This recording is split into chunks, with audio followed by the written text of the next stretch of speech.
A quick brown fox jumps over the lazy dog. A quick brown fox jumps over the lazy dog. এখানে আমি একটি interesting sentence লিখেছি। আমরা যারা computer শিখি তাদেরকে টাইপিং শেখানোর জন্য এটা চর্চা করা হয়। তারা শেখায় টাইপিং, আমি শেখাবো স্পিকিং। এখানে দেখবেন আপনি পুরো 26টা লেটারস এখানে আছে। পুরো কি 26টা লেটার।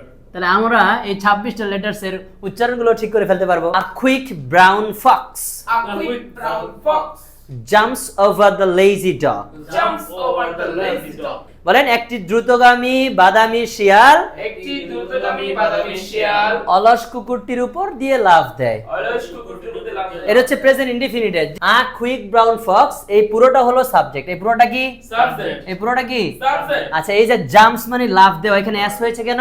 কারণ সিঙ্গুলার একটা সাবজেক্ট, সেজন্য জাম্প না হয়ে কি হয়েছে? jumps। এটা কি ভার্ব। Jumps. এটা কি Jump. ভার্ব, ঠিক আছে কিনা ভাই? Yes. আচ্ছা, এরপরে কি?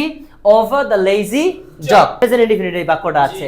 আমরা হয়তো অনেকে জানতাম না যারা টাইপিং করতাম না, এটা মুখস্থ আর কি টাইপিং লেখাটা হইতো। তাহলে দেখেন এখানে একটু বের করি। দেখেন, বলেন A A B B B B C C C C D D D D E E E E F F F F G G G G H H H H I I I I J J J J K K K K L L L L M M M M N N N N O O O O P P P P Q Q Q Q R R R R S S S S T T T T U U U U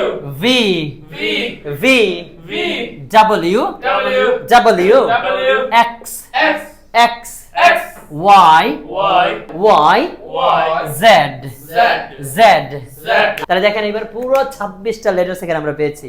clear? Yes. তাহলে বলেন আ quick brown Fox A quick brown fox jumps over the lazy dog. jumps over the একটু lazy ছন্দে dog. ছন্দে আমার সাথে বলেন। বলেন আ quick brown Fox jumps over the lazy dog. A quick brown Fox jumps over the lazy dog. A quick brown Fox jumps over the lazy dog. A quick brown Fox jumps over the lazy dog. A quick brown fox jumps over the lazy dog. A quick brown fox jumps over the lazy dog. A quick brown fox jumps over the lazy dog.